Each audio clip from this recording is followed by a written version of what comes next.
pride. I see power. I see pride. I see power. You goddamn right. What is the real difference between college and NBA basketball? There's a lot of differences. One, you got how wide the court is, how big the paint is. College is 12 feet, NBA is 16 feet. You've got the shot clock. It's longer in college than it is the NBA. I think it's 30 seconds in college, 24 seconds in NBA. You got how long the games are. In college, it's 2 20-minute halves. In the NBA, it's 4 12-minute quarters. And there's a bunch of other rules between how many fouls a player can get. In college, a player can get 5 fouls. In the NBA, they award a 6th foul. So before you foul out, I mean, that's pretty much it. I mean, you do got... I'm trying to think if there's anything else, but I think that's pretty much it. Could you define a body check? A body check? Yeah. A body check is pretty much when you're going up for a layup or a dunk and someone comes up and just hits you with their body. They may not swipe at your arms or something, but they impede your movement with their body. Will that count as a foul? Yeah, a body check is a foul. Oh. What would you say to any young man trying to get into college basketball? College basketball, I think it's, I'm not sure, but I want to say between 1% and 5% of high school basketball players make it to college. And then out of that, 0.7 players make it to the NBA. You can start as late as your senior year, but you need to put in the work, you need to learn the rules, and what I would say is focus on speed when you're young.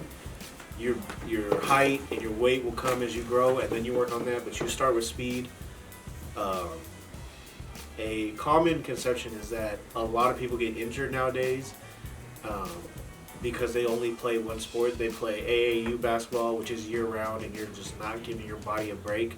And also, you're not used to any other movement except for basketball. So when someone hits you or you fall a certain way that isn't a basketball-like way, you're going to get injured. So do multiple sports, try everything, condition, weight lift, all of that, and make sure you keep it fun. If basketball is no longer fun to you, you're going to hate it. So, yeah, just keep fun, but be competitive. Yeah, very good. What qualifies as a foul? There's a bunch of different fouls. You got blocking fouls where if you jump up and hit somebody on their arm, or like you said, a body check, when someone's going up for a shot, that's a blocking foul. You got reaching fouls where someone's dribbling or holding the ball and you hit them instead of the ball. You've got charging fouls where if someone with the ball runs into you and you're standing still and they just run into you, that's a charge. And you also got technical fouls if you cuss out a ref. If you cuss out a ref, kick a ball into the stands, throw a mouthpiece out, whatever the ref deems as unsportsmanlike or a little too extra, you get a technical foul, which is in college is 2 free throws in the ball. NBA, it's 1 free throw. You can get a flagrant 1, which is where you've hit someone excessively below the neck. You get 2 free throws in the ball. And then a flagrant 2, whereas if you hit someone in their head or just injure them very badly, you get ejected. The other team gets to shoot 2 free throws and gets the ball. There was a player, Tim Duncan. He got 2 technical fouls, which is an ejection. Both of them, he was not even playing. He was on the bench laughing, and the ref didn't like that he was laughing. No. Yes. What you got? If you could pick a coach to coach your favorite team, who would it be? A coach to coach my favorite team. Honestly, the coach that my team has now is probably one of the best to ever do it. He started out as a film man and worked his way up, but he's been a really good coach for us, that being my team, the Miami Heat. But if I had to pick a different one, it would be Greg Popovich, who has coached the Spurs for the last 20 to 30 years. And it just because he's a hard-working, like he makes sure you work and you're unselfish and everything, but then he's also just an asshole to the media. They'll ask him questions and he's just the most asshole-ish person you can see. What do you think would be the best matchup for the championships? So I won't mention NCAA because we'll get to that later. For NBA, it's hard not to say my team, but if you want to go the highest level of competition, the highest level you would go Celtics versus Nuggets. But if you wanted to do the most interesting, you would either have the Lakers or one of these new upcoming teams, the Thunder or Timberwolves in the West.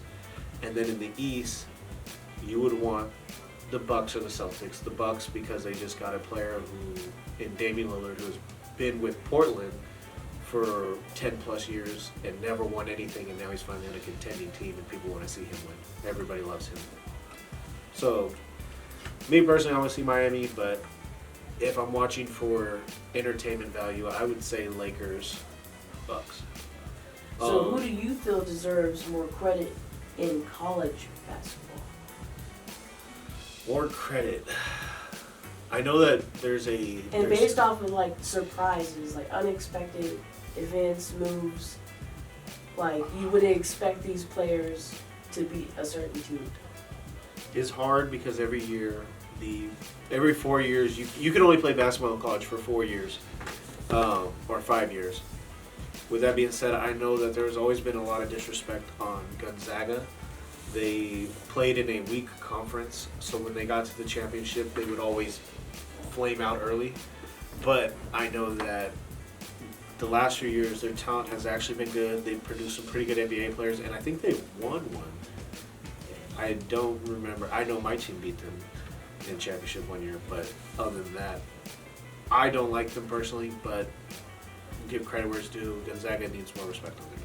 Yeah, they've created a lot of rules to more even out the playing field than to promote one certain player. So one of the most famous rules was Lou Alcindor, now Kareem Abdul-Jabbar. When he was at UCLA, he was just dunking on all his competition because that was back when there wasn't very many black folk and wasn't very many tall people. It was a lot of people, they were going to school for psychology or whatever. They weren't going to school to hoop. He was dunking on everybody, so they made it illegal in college for you to dunk.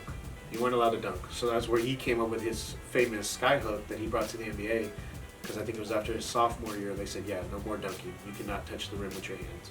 Okay. In the NBA, you have certain things like 3 in the key on defense. You cannot stand in the painted area for more than 3 seconds unless you're guarding someone, because Shaq, he was so dominant, he could just stand in the paint the whole time, and anybody who came up to there, he just swatted.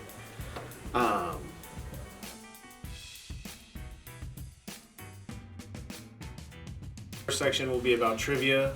My producers got some questions for me, and I'm going to answer them.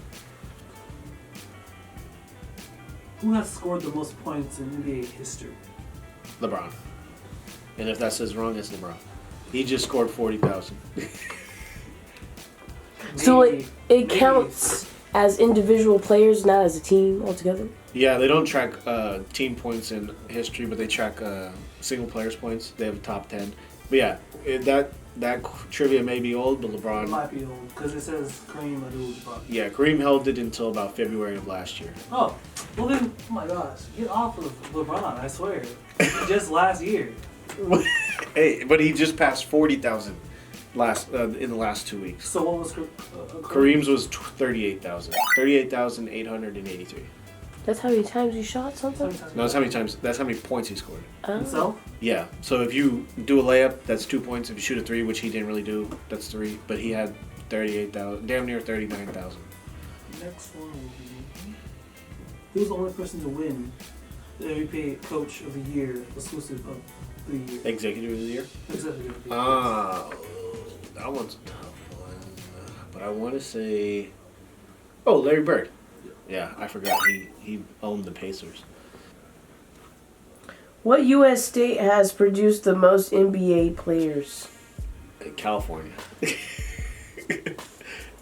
Yeah, you're correct. I'm putting the watch down so people know I'm not cheating. What's a? It's an Apple Watch. I see. Yeah. What jersey numbers did Michael Jordan wear for the Bulls? 23, 45, and 12, I believe. I think he wore 12 for one game. Yes, it says 23, 45, 12 for one game after his jersey was stolen before the game. Yep, yeah. Damn. Yeah, someone got into the locker room and stole his jersey, so he had to wear number 12 for the game. Whoever has that, I swear. Which player won the 2000 slam dunk contest? 2000? Oh. I want to say my boy Vince Carter.